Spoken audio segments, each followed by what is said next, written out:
Her final moment is etched in silence and shattered glass. The screen lies cracked, smeared with dark, sticky streaks, Felicia's blood seeping from the surface, just as her last, unanswered message vanished into nothingness. That flicker of life, captured and forever lost, is all that remains of the young woman who arrived in Houston, clutching hope. And in that damp grass at Bear Creek, the world learned in an instant that something unspeakable had happened. Now rewind. From the first rays of that dreadful day, the story of Felicia Johnson unfolds in a way no one could foresee. An ordinary journey turned into a premeditated nightmare. Step by step, we'll retrace how a dream, an invitation, and a promise of $500 became the gateway to tragedy. Felicia Johnson stepped off the plane in Houston on a spring afternoon, her heart full of determination yet weighed down by the cost of living crisis she'd left behind in San Diego. She had earned her nursing assistant certificate, held on to the belief that there's always a way as long as you keep trying, as she told her friends. She arrived carrying more than a suitcase. She carried that belief, fragile but shimmering with hope. She longed for a steady job, rent she could afford, and, above all, a world that would accept her as she truly was. That same evening, she interviewed at CoverGirl's nightclub, her nerves braced for rejection. When the manager said the position was already filled, it felt like more than a missed opportunity. It was a blow to the future she dreamed of, a future where she could stand tall in her identity, not hidden behind shadows. Alone in an unfamiliar city, she retreated to her hotel, her phone lighting up with the void of social media and loneliness. She scrolled, yearning for connection, for encouragement, anything to reaffirm that she belonged somewhere. Then came the message, "Meet me, $500. It came from someone calling himself Mobile, or Mobo. The offer was straightforward, and for someone struggling to make rent and carve a safe space for herself, it was enough to ignite possibility. It was, in that moment, a lifeline. At 3 a.m., the hotel lobby was a ghost of itself. Felicia's footsteps echoed as she hurried toward the exit, phone clenched in her hand. She climbed into the ride booked under Enuabo's name, assuming it was just a person offering help to someone young, vulnerable, and deserving. The driver, unaware of the storm unfolding, delivered her to an address that would seal her fate. There, she met the man who had promised her $500. That handshake, that trust spent and broken in a way the hotel mirrors and streetlights could never reflect. It was an ordinary interaction until it wasn't. Behind the polite facade of the man she trusted was something else entirely, a predator whose quiet life had been a thoroughly staged performance. Detectives discovered what nightmares are made of. Searches on his computer and phone revealed chilling queries. How to be a serial killer? Can bleach destroy DNA? How to clean blood off wood floors? Purchases followed suit. A chainsaw, gloves, trash bags. This wasn't a momentary impulse. It was choreography, set long before Felicia ever boarded that ride. The next morning, her father, Kevin Johnson, pressed her number again and again. Her voice, usually a balm for his worry, did not answer. Panic grew in the silence, and then came the news. A phone, stained with thick streaks of dark red, lying in the grass of Bear Creek Park. Her phone, her blood, the fragile bridge between fathers and daughters, now ruptured by tragedy. With that phone, the case shifted from missing person to brutal murder. Police scoured digital leads, Snapchat, Uber records, cameras finding Felicia's path from that hotel to an apartment on South Richmond. Every step, every frame, spelled her last farewell. Inside that apartment, subtle but telling traces emerged even after a seeming cleanup. Faint blood stains glowing under forensic light. A knife with dried blood.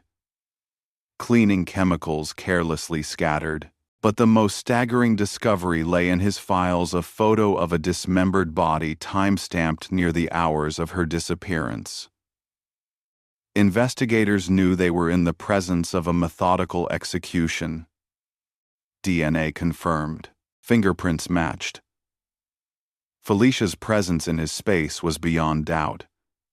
The $500, as it turned out, was not a gift, it was bait. He'd withdrawn exactly that amount in cash, but there was no money in her things, only a heartbreaking absence. Neighbors heard nothing. The ride seemed normal, but every thread of evidence wove together into a tapestry of premeditated evil. Felicia had met a stranger. She never knew it was the moment she stepped into danger. Everything was planned. The contact, the meeting, the place, the execution, and the prospect of justice only grew more tenuous when the suspect vanished. He slipped away while authorities prepared to press charges, leaving behind an empty apartment, silent corridors, and a family shattered. Somewhere, perhaps across borders, he watched the space he once occupied shrink into a crime scene. Felicia's father turned grief into action, posting flyers, organizing vigils, hoping for an answer. But the longer the suspect remained at large, the more the wound festered, unanswered and unresolved. In a city stitched together by strangers and scraps of hope, a young transgender woman dared to rewrite her story.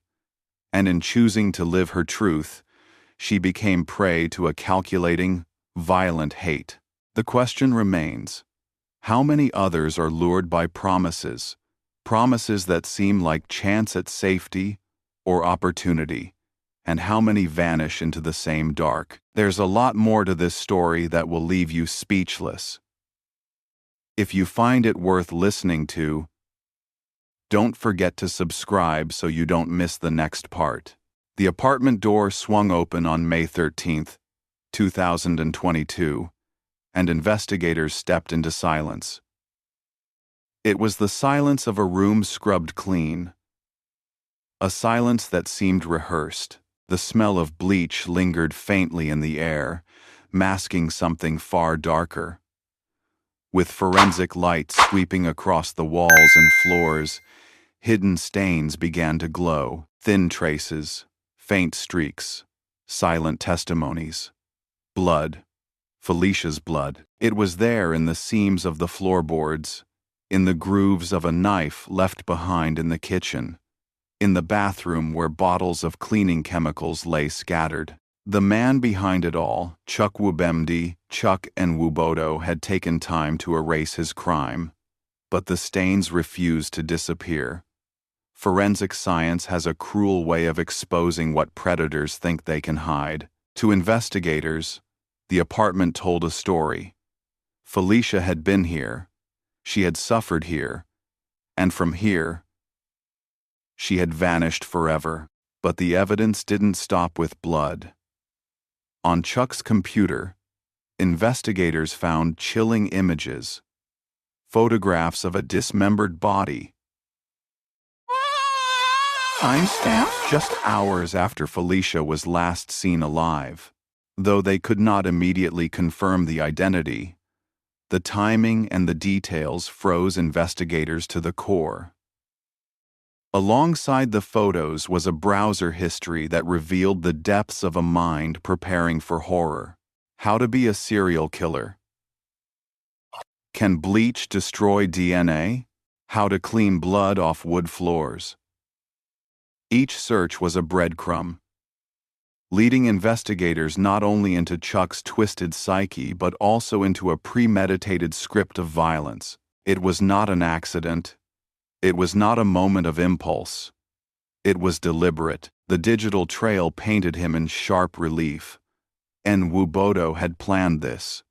He had purchased tools days before Felicia ever entered his car: a chainsaw, gloves, trash bags. He had withdrawn $500 in cash, enough to bait her but never intending to hand it over. It was all preparation, an illusion designed to lure someone desperate, someone vulnerable, someone like Felicia. Still, without a body, prosecutors faced a fragile case. They had DNA. Yes, they had photographs. Yes, they had digital footprints. But for Felicia's father, Kevin, those details weren't justice, they were torture. He had traveled from California to Houston, plastered his daughter's picture across poles, stores, and bus stops, and begged anyone who would listen to help find her. But what he found was a city echoing with unanswered questions, and a predator slipping further from reach. For a brief moment, the hope of closure burned. Investigators had their suspect. They had the evidence. All they needed was time. But time became the cruelest enemy. As detectives worked tirelessly to piece together Felicia's final hours, Chuck began to vanish. At first, he kept a low profile, rarely leaving his apartment, avoiding neighbors, cutting off communication. His life looked eerily calm for someone under suspicion of murder, but calm was only a cover. When the moment came to arrest him, the apartment was empty. He was gone, belongings abandoned, signs of a hasty exit everywhere. In early June 2022, Houston Police Department filed formal charges: murder and tampering with evidence. But by the time they stormed the South Richmond building, the man they sought was already shadows. His phone went dark, his trail went cold, and all that remained was the echo of footsteps that investigators could no longer follow. The hunt extended beyond Houston. Interpol issued a red notice, adding his name to global watch lists. Federal authorities suspected he might have fled to Nigeria, his homeland, where he still had family and support. But in a world as vast as ours, a fugitive with enough foresight can dissolve into the cracks, and that's exactly what he seemed to do. Meanwhile, Felicia's father refused to surrender to despair. Kevin Johnson became the face of a search no parent should ever have to endure. He walked the streets of Houston, handing out flyers, his daughter's smile staring back at him from posters fluttering in the wind. He knocked on doors, prayed with strangers, pleaded for tips. His voice trembled but did not break. In every word, you could hear the pain of a father chasing a ghost. Days turned into weeks, weeks into months. Felicia's absence became heavier, her memory haunting every vigil held in her honor. Candles lit, photographs framed, her story shared by community members who knew that her tragedy was not just personal, it was universal. Felicia's death resonated far beyond Houston. She was a young transgender woman who had taken a brave step to live authentically, to carve a life on her own terms. Her fate became a painful reminder of the dangers faced by those already marginalized, already vulnerable. Advocates raised their voices. Too many transgender women vanish. Too many lives cut short. Too little protection offered. Felicia's story was not only her own, it was part of a larger pattern of violence that society too often ignored. Still, one detail haunted everyone: the way she had been lured. A simple message, a quick promise, a sum of money that seemed like salvation. It was bait, perfectly calculated, and it made people wonder how many other young women had received similar invitations. How many had stepped into a car thinking they were safe, only to face something darker. The case grew colder, and yet the evidence remained burning hot. Blood in the apartment, DNA in the car, a knife, photos, digital searches, purchases. Every piece pointed to Chuck Nwubodo as the man who had taken Felicia's life. And yet, the law could not hold him because he was no longer there. By February 2023, a grim discovery was made in Sam Houston National Forest. Remains dismembered. Identified as Felicia Johnson, her father's desperate hope that she might still be alive died that day. But what remained was even more crushing: the knowledge that her final hours were not only brutal but calculated, carried out with deliberate cruelty by someone who had prepared for it all. The vigil that followed was unlike any other. Photos of Felicia glowed in the candlelight, her smile now frozen in memory. Friends, family, and strangers gathered, not just to mourn, but to demand justice. White flowers, rainbow flags, voices trembling through tears, all stood as testimony that Felicia mattered, that she was not just another statistic, that her dreams, though cut short, still had power to unite and to awaken. Yet the central question remained unanswered. Where was her killer? How had he slipped through the cracks so easily? How could a man leave behind so much evidence, so much proof, and still escape the very system designed to bring him down? The case of Felicia Johnson forces us to look deeper, not only at the evil of one man, but at the vulnerabilities of a system, at the fragility of lives pushed to the edge by circumstance, at the way hope itself can be turned into a weapon against the hopeful. And as her father stood among the candles, his face lit by the glow of memory and grief, the silence whispered a truth too many are afraid to confront. Predators don't always hide in the shadows. Sometimes, they're the ones holding out a hand, smiling, and promising something that sounds like salvation. But what becomes of justice when the one holding that hand disappears into the wind? There's much more to unravel, including the chilling psychological profile of the man behind this crime and the unanswered failures in the pursuit of justice. If you're drawn into this story and want to follow every twist, don't forget to subscribe, because the next part will take us even deeper into the darkness surrounding Felicia's case. The name Chuck Nwubemdi, Chuck Nwubodo, still lingers in Houston like an open wound. To outsiders, he was quiet, reserved, even forgettable. But behind closed doors and a computer screen, investigators found a man rehearsing evil.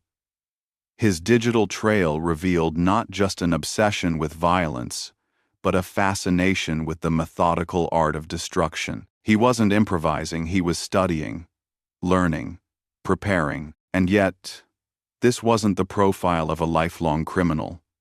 No long rap sheet, no history of high-profile arrests. He had blended into the fabric of Houston. Just another tenant in a South Richmond apartment building, just another face in the crowd. But predators don't always announce themselves with flashing lights and criminal records. Sometimes, their danger is in the silence, in the mask they wear until it's too late. What unsettled investigators most wasn't only the crime itself, it was the calm with which Chuck carried it out. He purchased cleaning supplies days in advance. He wiped down surfaces with bleach.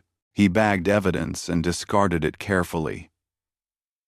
He took photos of his victim, as if documenting his work, as if her life and death were nothing more than a project. And still, for all that meticulousness, he left behind his fingerprints in the digital world, his search history, his purchases, his photos, his DNA. It was as if two versions of Chuck existed: the cold, calculating predator and the careless man who thought he was smarter than the system. But here's the haunting part. Even with evidence stacked against him, Chuck managed to slip away. A suspect so central, so incriminated, and yet gone. How? The answer lies in the cracks of procedure, in the gaps that killers learn to exploit. When investigators gathered enough evidence to charge him, they waited. Warrants, paperwork, timing, it all took days. Days that Chuck used to plan his escape. He vanished before the handcuffs could ever touch his wrists. By the time the charges were public, he was already a ghost. And that is where outrage began to spread. Felicia's family asked the question everyone was thinking. Why wasn't he picked up sooner? Why was a man with so much evidence against him allowed to remain free long enough to disappear? The Houston Police Department defended its process. We followed procedure. We had to build the case. But to a grieving father, those words sounded hollow. Procedure doesn't bring back a daughter. Procedure doesn't catch a killer who has already fled the country. To this day, many believe Chuck escaped to Nigeria. If true, extradition is complicated, slow, often dragged down by red tape, and while governments shuffle paperwork, a killer lives free, perhaps under a different name, perhaps already blending into another community. It's a chilling thought. A man capable of such brutality walking the streets, unseen, unsuspected. Meanwhile, Felicia's father, Kevin, became a symbol of relentless love. He stood in front of cameras, his voice breaking as he demanded justice not only for his daughter, but for every family forced to bury their loved ones without answers. He carried Felicia's photo everywhere, her smile frozen in time, reminding the world that she wasn't just a headline, she was his little girl. Community members rallied around him. Vigils lit up Houston streets. Social media campaigns spread Felicia's story across the country. Strangers began to speak her name, to mourn her, to demand change. But behind the solidarity, there was also fear. Fear that her killer might never face trial. Fear that this case would join the long, tragic list of murders of transgender women that remain unsolved or unpunished. Because Felicia's story was not just personal, it was political. It revealed how society often fails its most vulnerable. She was a young black transgender woman navigating a world that too often treats lives like hers as disposable. The circumstances that lured her into danger, financial stress, lack of support, systemic barriers, are the same traps that catch so many others. Advocates pointed to a pattern. Over and over again, transgender, women of color, face violence, exploitation, and disappearance. And yet, cases like these rarely receive the urgency, the headlines, the resources that others might. Felicia's story broke through, but only because of her father's relentless voice and the horrific details that demanded attention. But attention is not the same as justice. Justice remains a ghost. Let's pause for a moment here. Imagine being Felicia in her final hours. She thought she was stepping into opportunity, a chance to earn money, to move closer to her dreams, to find her footing. She got into that car believing in possibility, but she didn't know she was walking into the lair of a man who had been preparing for her. She didn't know her hope would be turned into her doom. That's the cruelty of predators like Chuck. They don't just take lives, they take dreams, futures, families. They turn trust into a weapon. And what about Chuck himself? The profile that emerged painted him as a man isolated, detached, consumed by violent fantasies. His online activity showed curiosity not only about murder, but about how to perfect it, how to avoid consequences. He searched for ways to erase DNA, ways to dispose of bodies, ways to become invisible. He wasn't stumbling into darkness, he was chasing it. Yet the most chilling thought remains. Felicia may not have been his first attempt. Police began to wonder, were there other women he had lured, other offers made, other victims who walked away, or perhaps didn't? The questions linger, unanswered, because Chuck disappeared before they could be asked directly. For Felicia's father, these questions are unbearable. He doesn't just want his daughter's killer caught, he wants to know the whole truth. He wants to know if others suffered the same fate, if this was the work of a man who had rehearsed his evil on someone else before his daughter. But those answers are buried in silence. The failure of justice in this case isn't just about one man escaping. It's about the weight it leaves behind. Families forced to mourn without closure. Communities forced to live in fear. Systems forced to confront their own weaknesses. And here's the most bitter truth of all.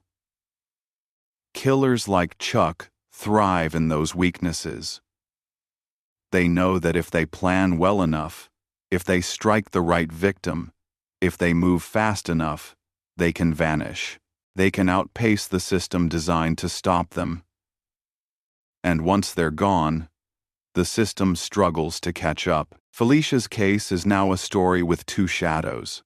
The first is the shadow of her memory, bright, beautiful, full of promise. The second is the shadow of a fugitive, a man still at large, still free, still haunting her father's every breath. And the question that hangs over Houston, over Texas, over every family watching this story unfold, is simple, but devastating. What happens when justice runs slower than evil? As long as Chuck remains free, that question remains unanswered. But the fight isn't over. In the next part, we'll look at the aftermath, the global manhunt, the voices that refuse to let Felicia's story fade, and the lessons her tragedy forces us to confront, because sometimes the only way to honor the lost is to ensure their story changes the future. By the time Felicia Johnson's remains were discovered in Sam Houston National Forest, her story had already become a storm echoing across Houston. For months, her face had been on posters, in news broadcasts, in the hands of her father who refused to let her be forgotten. And when the discovery was confirmed, the grief that followed was not just private, it was collective. A city mourned, a community raged, and a father's heart finally shattered, his last hope extinguished. But alongside grief came something else: the relentless demand for justice. Felicia's case was no longer just about one young woman. It was about the cracks in the system that allowed her killer to walk free. Houston police issued warnings, updates, press conferences. They assured the public they were working with federal and international authorities. But the truth was chilling. Chuck Wubemdi, Chuck, and Wubodo had disappeared. Some believed he had fled to Nigeria, his country of origin, where extradition would be complicated, long, and uncertain. Others whispered darker fears that he was still here, hiding in plain sight, slipping between shadows. Interpol placed him on their red notice list, essentially a global alert. His name, face, and charges murder and tampering with evidence circulated through international law enforcement networks. But paper alerts don't catch fugitives. They don't knock on doors. They don't look into the eyes of a man walking down a crowded street and recognize the monster behind the mask. And so, the world kept moving, while Kevin Johnson stood still, frozen in grief. He had traveled from California to Texas in search of his daughter. He had walked the streets of Houston alone, handing out flyers, begging strangers for help. He had prayed over empty fields, hoping for a miracle, and when the miracle never came, he buried his daughter instead. At vigils, his voice trembled. She deserved so much more. She was my baby. And I won't rest until her killer is found. Those words carried more than sorrow.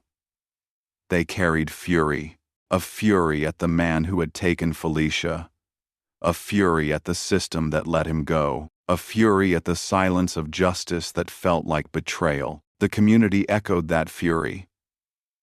Activists, particularly in the LGBTQ+ community, saw Felicia's story as part of a larger tragedy.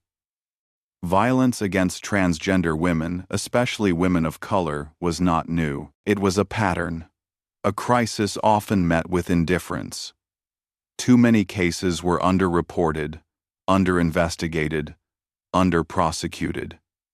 Too many killers walked free. Felicia's death became a rallying cry. Say her name. Don't let her story die. Her story reached far beyond Texas. Across the country, vigils were held. Online, her face was shared with hashtags demanding justice. Advocates used her case to push for greater protection, more resources, stronger recognition of the dangers faced by transgender women. Felicia's name became part of a painful list: lives stolen, voices silenced, futures erased, and still, one name remained out there, taunting them all. Chuck Nwubodo. The profile investigators had pieced together was chilling enough. His internet searches, his photos, his blood-stained apartment, his purchases of tools and cleaning supplies, his calculated manipulation of Felicia's trust. Every piece painted him as guilty. Every piece screamed for accountability. But the courtroom remained empty. The chair reserved for the accused remained unfilled. As months passed, the manhunt slowed. Leads dried up. Rumors spread he was in Nigeria, he was in Europe, he was hiding under a new identity.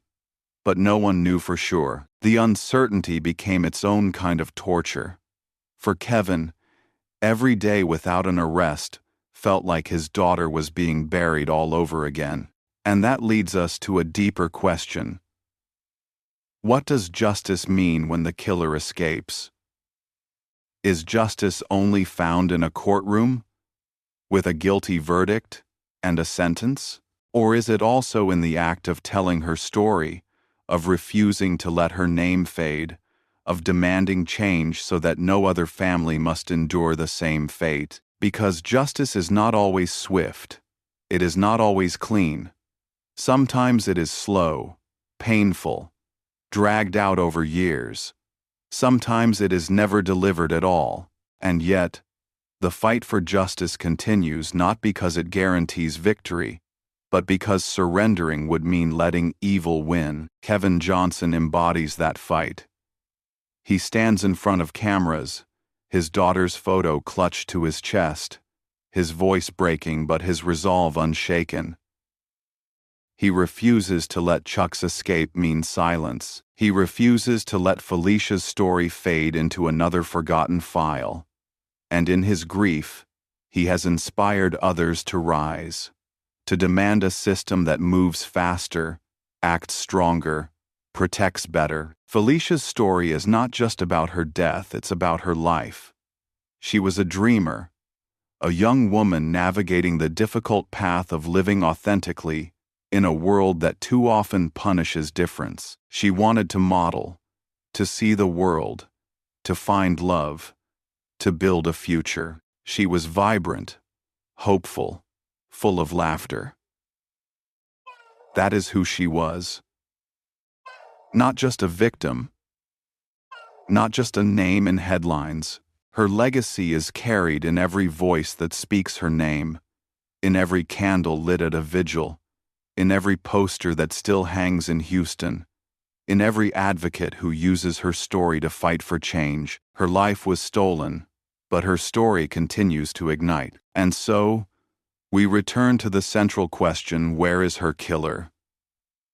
Somewhere, out there, a man who planned her death walks free. Somewhere, a man who treated life as disposable is breathing the same air as the rest of us. Somewhere, a man who thought he was smarter than justice is waiting to see if the world will forget. But forgetting is not an option. Not for Kevin Johnson. Not for Felicia's community. Not for those who know that silence only protects predators. As long as Felicia's story is told, justice still has a chance. As long as her name is remembered, her killer cannot truly escape. Because sometimes justice is not just a gavel striking wood. Sometimes justice is a promise that the lost will not be forgotten, that their stories will be told, that their lives will matter. Felicia Johnson's story is that promise. A promise carried by her father, by her community, by everyone who hears her name and refuses to let it fade. And to the man still hiding, still running, still watching, there is one truth he cannot erase. Time may delay justice, but it cannot deny it. Felicia will be remembered. Her killer will be found. And when that day comes, the silence of justice will finally break. There is something uniquely haunting about silence.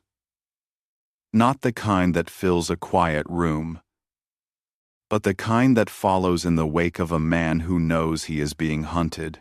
When investigators returned to the South Richmond apartment in June 2022, expecting to bring in the man they believed had taken Felicia Johnson's life, they were met with a void.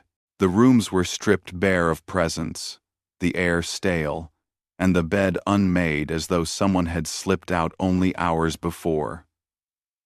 The man the internet called Mobo, whose real name was Chuck Wubuka. The timing was cruel. Prosecutors had finally assembled enough evidence to charge him with murder and tampering with evidence. Felicia's blood had been discovered across his apartment, on his car, and on a knife that investigators seized from his kitchen. His search history had painted the picture of a man rehearsing violence, preparing each step before luring Felicia into his trap. Yet when the warrants were filed, when the law was ready to act, Nwabodo was gone. Authorities believed he hadn't simply fled across town or hidden in a friend's garage. His escape was far more deliberate. Within days, his name appeared on Interpol's Red Notice list, circulated globally, signaling that law enforcement across the world was now on the lookout for him. Investigators feared what many suspected from the very beginning, that he had fled the United States and Reanalysis. For Felicia's father, Kevin Johnson, the news was devastating. He had clung to the hope that justice was only days away, that the man who stole his daughter's future would finally be forced to face what he had done. Instead, the prospect of justice now stretched into uncertainty. He flew back to Houston, walked the streets where Felicia had once been seen, posted flyers with her face, begged for answers on street corners. He wanted the city to see her as more than a statistic, more than a headline that would fade with time. But Kevin was not alone in his grief. Felicia's case reverberated across the LGBTQ community and among advocates for missing and exploited women. Vigils were held, candles lit, and her photo framed by flowers and prayers. Activists demanded to know how someone with such overwhelming evidence against him could vanish under the nose of law enforcement. How had the system allowed a predator to slip through its grasp? The search for Felicia's body intensified, even as her killer's trail grew colder. For months, teams combed through areas around Houston, focusing particularly on wooded landscapes, where investigators believed Nwabodo may have tried to dispose of evidence. Search dogs sniffed through underbrush, helicopters scanned from above, volunteers trudged through mud and bramble. Yet time and again, the results were the same. Nothing. That silence weighed on everyone who cared about her. Without a body, Kevin could not properly lay his daughter to rest. Without a body, prosecutors could not strengthen their case to the fullest. Without a body, the community had no closure. Then, nearly 10 months after Felicia's disappearance, the forest gave up its secret. In February 2023, human remains were discovered in the dense sprawl of the Sam Houston National Forest. The process of identification was agonizingly slow, but when confirmation came, the truth was undeniable. It was Felicia, or rather, what was left of her after months of exposure, the fragments of a life dismembered and abandoned in the wild. For Kevin, the news crushed him in ways words cannot fully capture. He had prayed for a miracle, clung to the faintest hope that somehow Felicia might walk through a door again. Instead, the reality was brutal and final. His daughter was gone, and the only thing left was the fight for justice. Yet even with her remains found, the question lingered. Where was the man who had done this? Law enforcement knew Nwabodo was resourceful. His careful planning of the crime suggested he had been thinking about escape long before police arrived at his apartment. Had he already arranged flights, secured help overseas, mapped out safe houses? Every possibility seemed plausible. In the months following his disappearance, tips trickled in. Some claimed he was seen in Houston in disguise. Others insisted he had been spotted abroad. But none of these leads brought investigators closer to putting him in handcuffs. And with each day that passed, Felicia's family felt justice slipping further away. It was not just about the crime itself, but about what it represented. A young woman had been lured to her death with the promise of $500, and the man responsible had walked away as if nothing had happened. How many others like him existed? How many others were plotting behind screens, searching the same chilling phrases, buying chainsaws and bleach with intentions no one dared to imagine? For Houston's LGBTQ community, Felicia's death was more than a personal tragedy. It became a rallying cry, a reminder that transgender women, particularly those struggling financially or isolated in unfamiliar places, are disproportionately targeted by predators. Felicia had crossed state lines with nothing more than hope in her backpack, and the world had answered her courage with violence. Still, her story refused to fade. Journalists covered her case relentlessly. Activists demanded action, and vigils grew larger as her face became a symbol of resilience, even in death. But behind the candles and headlines, one question loomed larger than all. Could Nwabodo be caught? Because the truth was chilling. Felicia's killer had not simply silenced her, he had evaded an entire justice system. And as weeks turned into months, the reality became clear. The longer he remained free, the harder it would be to bring him back. And yet, in the quiet moments of grief, Kevin Johnson never stopped believing that justice could still find its way. He told reporters, "I will not stop until he's caught. Felicia deserves that much." His voice cracked when he said it, but the determination in his eyes burned. But how much can a father's determination change when facing a man who vanished without a trace? How long can a community hold on to hope when silence keeps answering back? There's a lot more to this story that will leave you speechless if you find it worth listening to. Don't forget to subscribe so you don't miss the next part. Justice is supposed to be the anchor we hold on to when tragedy tears life apart.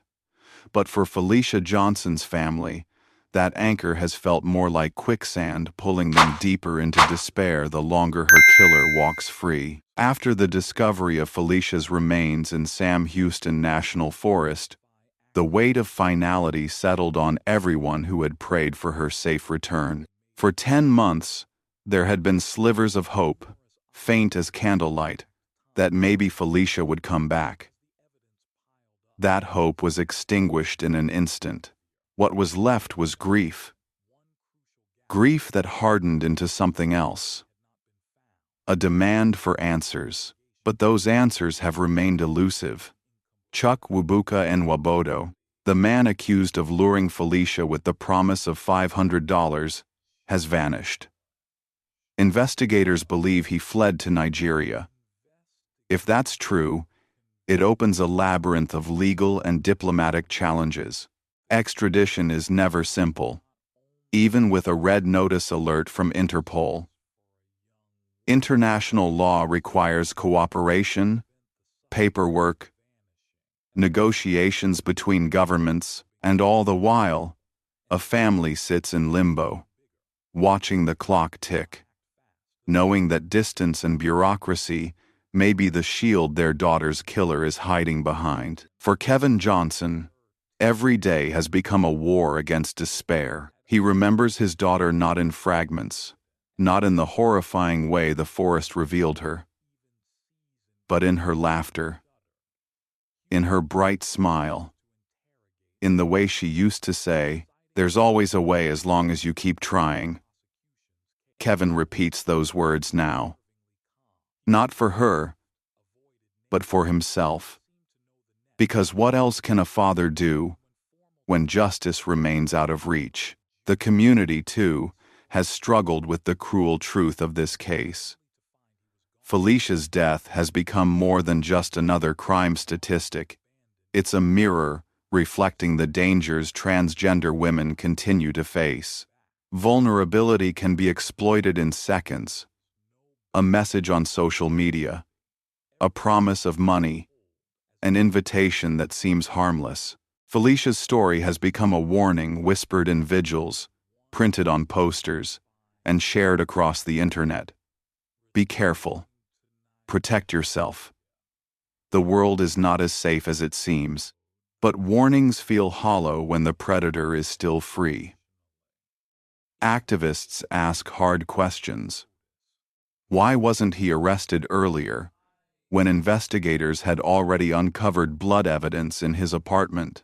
Why wasn't tighter surveillance in place once suspicion had turned toward him? Did the system hesitate because Felicia was transgender? Because her life was not valued with the urgency it deserved? These are uncomfortable questions, but they will not go away. As the months passed after Nwabodo's disappearance, hope of his capture began to fade. The trail went cold. No sightings. No credible tips that could pin him down.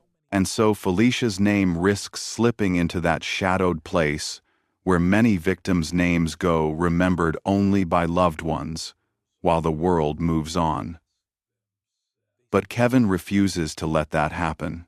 He organizes vigils, speaks to the press, and keeps his daughter's face alive in the public eye. He believes the day will come when a knock on a door somewhere, in Houston or in Nigeria, will finally bring Nwabodo into custody. Still, the silence gnaws. Silence in courtrooms where no trial is held. Silence in the streets of Houston, where Felicia once walked. Silence in the home of a father who waits for a phone call that will break it all open. And in that silence lives a terrifying possibility. What if Nwabodo is not hiding in fear, but living freely, blending into crowds, maybe even planning again? His searches, how to be a serial killer, how to clean blood, can bleach destroy DNA where not idle curiosity. They revealed intent, hunger, obsession. If a man like that is free, Who else might he harm before justice finally catches up? For Felicia's loved ones, the thought is unbearable. For the community, it is enraging. For the rest of us, it should be terrifying. Because Felicia's story is not just hers, it's a reflection of how fragile safety can be, how predators exploit vulnerability, how justice sometimes moves too slowly to protect those who need it most. Her name deserves to be remembered not only as a victim, but as a voice echoing through every warning. Be careful who you trust, because not everyone who offers a helping hand means you well. Kevin Johnson still lights candles for his daughter. He still prays that one day he can look into the eyes of the man who stole her from him and see justice delivered. But until that day, Felicia's story hangs unfinished, a wound that refuses to heal. And so we are left with a chilling truth. Felicia Johnson, a young woman full of dreams, courage, and hope, lost everything to a man who has, so far, lost nothing. What does it say about us, about society, about justice when the innocent lie in unmarked soil, while the guilty breathe free air? The answer, perhaps, is the most haunting part of all. If you've stayed with Felicia's story this far, know this: there are still more truths waiting in the shadows of this case, and they demand to be heard. Don't forget to subscribe, because silence is danger-rousing. Felicia's voice must never fade.